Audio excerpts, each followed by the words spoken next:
Welcome to Bad Influence. In today's show, how to connect to live spy cameras all around the world and eavesdrop on secret things, including what goes on in the Bad Influence office when I'm not there to keep an eye on them.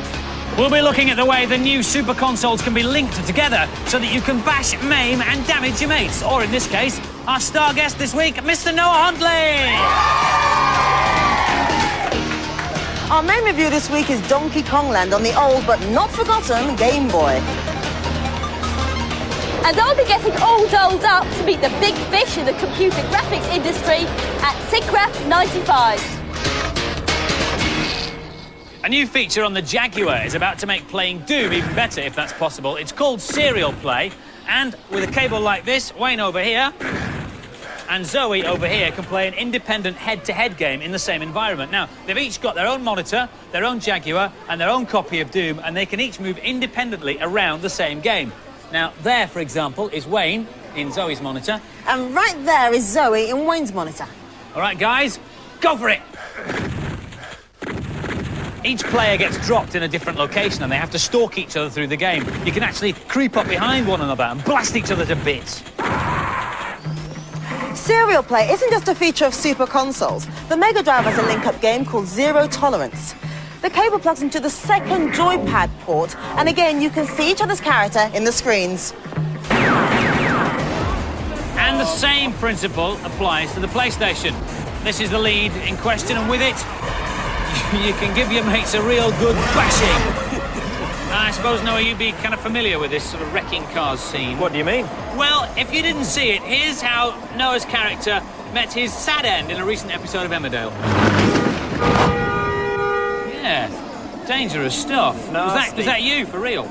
Well, no, it was me up until the crash, and then a stuntman came in and the explosion went on. I wish a stuntman would come in here, actually. You could do with a stuntman, actually. You're not doing terribly well, are you? But in Destruction Derby, both players are lined up in a circle with 20 other cars, all trying to smash each other to bits until only one car is remaining.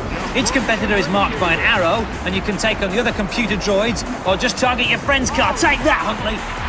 This is my special star challenger, Leon, and he's here to test the weirdest link-up challenge yet, Heretic on the PC. In Heretic, players are thrown into a wacky world of demons and monsters and have to fight their way out by making best use of all the spells and weapons they find scattered around. But to have the most fun, human players can fight each other inside dungeons, blasting each other with spells or even turning one another into chickens before firing them with lightning blasts. With the use of additional software loaded down from the net, you can link up to 4 computers. We've got 3 here for the guys to try. So, Leon, how's it going? It's going good. I've just turned someone into a chicken. I don't know who. Yeah, what are you doing? But you've got the egg. Oh yeah, I've got. Here's the egg. Here it is. Here. He's got the egg. So you're in the lead, basically. Yeah, I'm in the lead. What about you, Andy? How are you going? I've been turned into a chicken, and if Noah stands still, I'm going to peck him to death. Come on. Oh, sore loser. And now, how's it going for you? Oh, I'm winning. Yeah, right. No, I'm winning. He He's wins not every game. The guys are basically getting toasted by Leon, but there is a special reason for that. He is the newly crowned winner of the Blockbuster Video World Games Championship. Well done. How did you do it, though? Well, it all started off I heard about the competition, and then I got into the regional finals, and I won that, which is enough for me already. And I got a trip to San Francisco. Brilliant. I got entered in the world finals, and in the world finals I won that as well, and I got $5,000 plus loads of other stuff. You must be practicing all the time. No, I only play like an hour max a day, because I've got a life. I do other things, Oh, good for you. Yeah. Well done. And I just played with the champs. Oh, I guess I'll have to get used to life as a chicken. Enough of super consoles. There's life in the old systems yet. Our main review this week is Donkey Kong Land on the Game Boy. Diddy and Donkey Kong are back in a new adventure. They have to rise to a new challenge set in 4 different worlds and face a whole lot of critters on the way. Donkey Kong Land boasts new background settings and all kinds of secrets and bonus levels. All the gameplay from the SNES classic Donkey Kong Country is there. Collect tokens for extra lives and points. Look out for the extra life balloons and don't forget your bananas. Here's Chris. In this new Kong adventure, the developers have clearly tried to emulate the playability of the SNES classic Donkey Kong Country, and surprisingly, they've succeeded. The theme of the game is the same. The evil Kremlins have hidden your bananas, and you have to find them. The game is more difficult than the SNES Classic, but partly because of the restrictions of the Game Boy, it's quite difficult to see what's going on at times. The gameplay is very similar to the SNES Classic. I just found Donkey Kong here, but unlike the original game, he doesn't follow me round. There are many friends throughout the game to help you. I just found Rhino here. Controlling the apes soon becomes second nature. They have simplified the look of the game, taking out the scrolling backgrounds, for example, but there is still a very 3D look. I think I'm going for a bonus level here, and yeah, this is one of the many bonus levels in the game. I just collected an extra life balloon. This is definitely one of the best games on any handheld. If you have a Game Boy, you can't really afford to miss it. Although it is slower than the SNES version, I think this game's excellent. It plays every bit as well as the SNES version, but at times the screen's just far too cluttered. And the scores for Donkey Kong Land, both the girls and boys gave it a growling 4 out of 5. Now, Noah said earlier he was doing really well on Donkey Kong Land, but I don't believe him. You're not, are you? No, well, I was lying before, but I'm doing all right now. Yeah? Do you like the game, then? It's excellent, yeah. So well recommended? Definitely, well recommended. Jolly good. But just a quick reminder of how our scoring system works. The mark awarded by the panel reflects one quality only, and that's playability. So, a game like Tetris on the Game Boy scores a must-have 5, because although the graphics and sound aren't that great, to play, it's one of the most addictive games ever. On the other hand, a brand new game like Panzer Dragoon on the Saturn only scored a very average 3 when we reviewed it. The graphics and the sound are brilliant, but who cares when it ain't fun to play? And Total Eclipse on the 3DO scored an abysmal 1 out of 5. Again, looks great, but boring gameplay. The new consoles are so powerful that it's virtually impossible to produce a bad-looking game. And every year, the technology gets better and better. Now, earlier in the year, Violet Berlin visited a computer graphics exhibition where she got a sneak preview into the sort of images we'd have at home in about 5 years' time. Now, you should look at this carefully now, because it's all about actors. Hello from Hollywood, the centre of America's film and entertainment industry. But we're not here to spot big-name movie stars, we're here to see a show.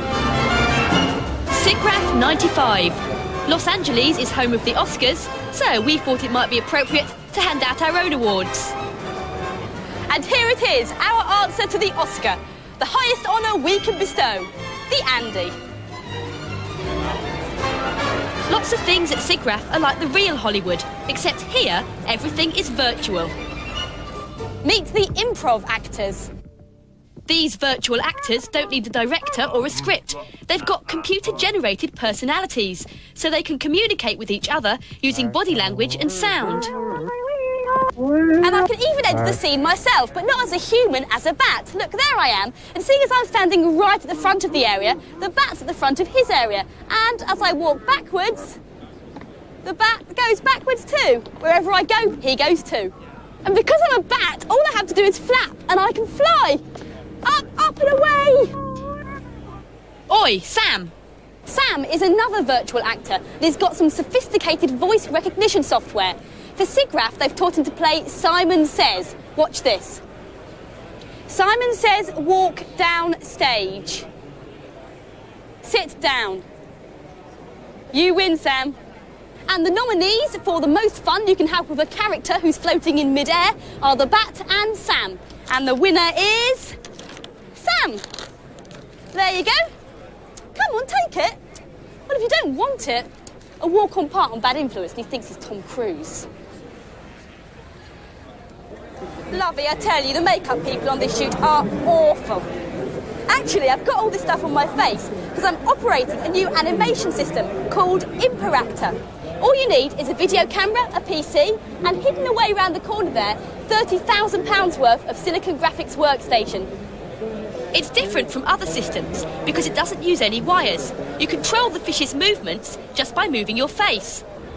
This means that when I raise an eyebrow, or talk, or move my head, the fish follows suit. So, the Andy for the best use of felt tip pen used in a presenter's face on a Wednesday goes to the fish. Of course, we should really be giving our virtual actors a virtual award. Microscribe 3D allows you to scan objects into your computer by hand. You just run the pen along the object and the computer works out what its shape is. The computer creates a 3D wire mesh frame which follows the contours of the object.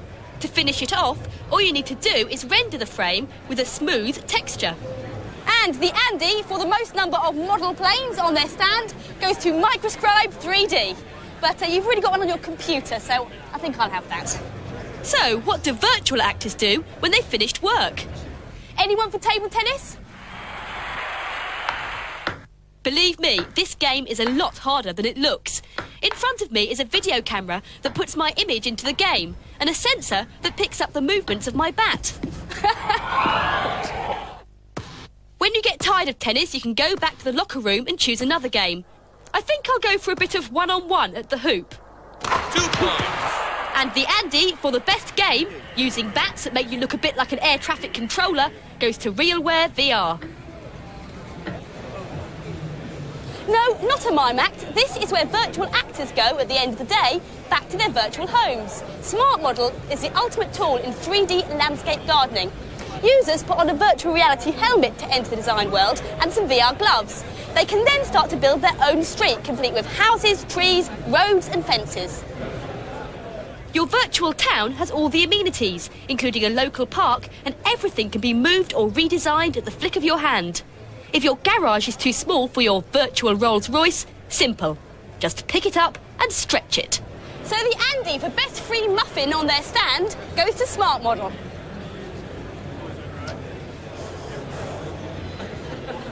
Well, that's it for SIGGRAPH 95. And all that remains for me is say thank you to everyone who's made this evening possible, especially Ricky, Dickie, Kenny, Emmy and Stevie Spielbergy. It's so wonderful that we've all come together. Violet, Berlin and Los Angeles. I think there's quite a likeness in this Andy, don't you? I don't know, I haven't seen Andy with no clothes on. Well, neither have I. Time now for this week's news and preview. With a budget of $2 million and rising, Heart of Darkness for the PC CD-ROM is going to be big. Yippee! You play Andy, a streetwise kid whose faithful dog Whiskey gets sucked away into a black hole during a solar eclipse. You immediately set out to find your dog in your trusty spacecraft. Unfortunately, your piloting isn't that good, and you end up crashing your ship, which means you now have to find Whiskey on foot. On the way, you have to dispatch evil creatures with your ray gun, scale tricky mountains, and avoid being eaten by plants. It should be out in April next year.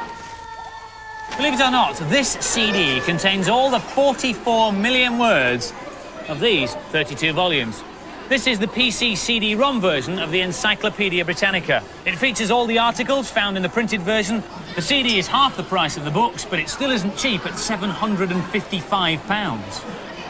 If your mouth's been watering at all the new super consoles, but you've only got a humble SNES, don't worry, dust off the cobwebs and start playing Doom. The SNES conversion features all the 7 weapons, from a simple handgun to the latest high-tech plasma blaster. The stunning 3D graphics are produced by the FX2 chip contained in the cartridge. Due out late October. And now for some more games reviews. Heads up! Demolition Man has finally come out on the SNES. The year is 2032. Simon Phoenix, the ultimate cutthroat criminal, has escaped from the San Angeles cryo prison. The only man that can match him is John Spartan, the last rough-and-tumble, shoot-first, ask-questions-later cop of the 21st century. So, will you be hunting this game out or leaving it in cold storage? Here's Paul. Most film conversions are dodgy, but this one is an exception to the rule. This is level 2. It has a different style of gameplay with an overhead view. At the end of each level, there is a map telling you where you've been and where you're going next. One of the things I like best is when you shoot the backgrounds, they blow up. This isn't a game you can just pick up and play. You need to practice. But as shoot-em-ups go, it's not bad. I found this game really playable. At first I thought it would just be another game released after a film, but I was pleasantly surprised. Overall, the game is a little dated, but compared to some of the other film licenses, it's a good solid shoot-em-up. And the scores for Demolition Man. The boys liked it, they gave it a 4. The girls, not so good, a 3. The PlayStation and Saturn versions of Street Fighter the movie have just been released. The game boasts digitised backgrounds and characters from the movie, including Jean-Claude Van Damme and Kylie. But is there enough new gameplay to make it worth buying? Here's Sally with the Saturn version. It still has the appeal of the original Street Fighter, but there are better beat-em-ups in the shops. I'm playing DJ. Now, you can play straight from the instruction book. You've really got to practice the moves. I'm going to do a special move right now. It's called a jackknife. There he goes. There's no point in buying Street Fighter the movie if you already have the previous games. It may have a flashy new look, but it's just the same old, tired formula. It's just another beat-em-up. A few added movie sequences does not make new and exciting gameplay. Scores then for Street Fighter the movie. Both the boys and the girls gave it a rather two-dimensional 2 out of 5. If you've been checking out our exciting worldwide website, then I'm sure you were thrilled to discover our office camera page, bringing you live pictures of our production team in action. Well, this is the actual camera we use, and it's connected to a computer down there. Every 10 minutes, the computer automatically grabs a still image, which it then sends to the Bad Influence Worldwide website. And then anyone around the world connected to the internet can look at it. Now, for most of the week, the system lives in the production office. That's our producer, Patrick, and the floor manager, Val. This is Colin, one of our producers, thinking that his legs are so fantastic, he's got to share them with the rest of the world. Colin, long trousers, please. It's a must. There are loads of live cameras out there if you've got internet access, and here's Virtual Violet with her opinion of just a few of them. The hundreds of live cameras on the net mean that you can spy on exciting things all over the world, such as what's happening right now on the Golden Gate Bridge. Well, not very much at the moment. What someone you don't know in America is watching on telly. Fascinating. There's even a guy who walks around with a camera mounted on his head so you can see his point of view at any moment in time. Right now, he seems to be lying on his side. Maybe it's the weight of the camera. Yep, it may all sound exciting, but it's actually incredibly dull. The point of video cameras is that they take moving pictures, but the cameras on the net only take a still picture about once every 5 minutes, if you're lucky. So why don't we get real video on the net? It would be great if you could hook up your camcorder and broadcast live to the world. Your computer would turn into a TV with thousands of amateur channels.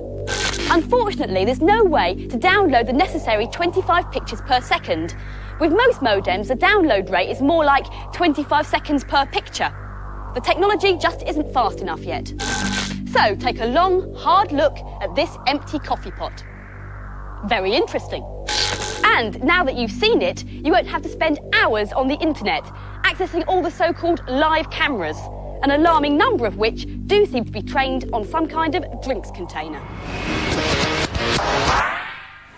Virtual Violet, not impressed. This week's competition prize is a Game Boy with Donkey Kong Land, and the competition question is, which famous computer games character appeared in the very first Donkey Kong game? Was it A, Sonic, B, Pac-Man, or C, Mario? Phone in your answers on 0891 800 300. 0891 800 300. The call will cost you no more than 25p. The lines will stay up until midnight on Sunday, but do please get permission from whoever pays the phone bill before you dial, and we always check to make sure you have. And remember, you can't win if you don't get permission. Now, last week's competition prize was a Mega Drive with this game, Comic Zone. And the question was, which comic book character who lives in Gotham City first appeared in Detective Comics number 27? The answer was Batman. Now, we had 16,000 entries, but we can only have one winner, and that is James Norris from Lancashire. By the way, James, if you've got that copy of Detective Comics number 27, please send it to me, because do you know how much it's worth? £95,000. That's how much? Send it to me. No, me. Because I asked first, James, so me. Anyway, 10 runners up get Bad Influence, Bad Crew t-shirts. Oh, here. And their names are running across the screen right now. So well done to you. That's just about it for this week. Thank you for watching. Hope you enjoyed the programme. Fancy another game of Heretic? Oh, yes, indeedy.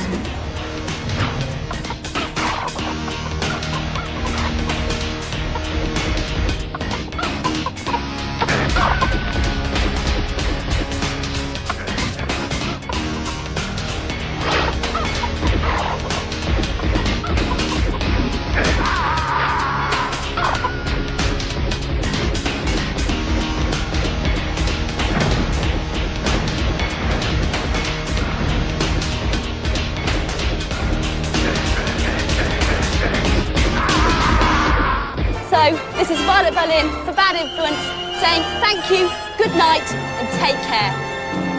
I love you.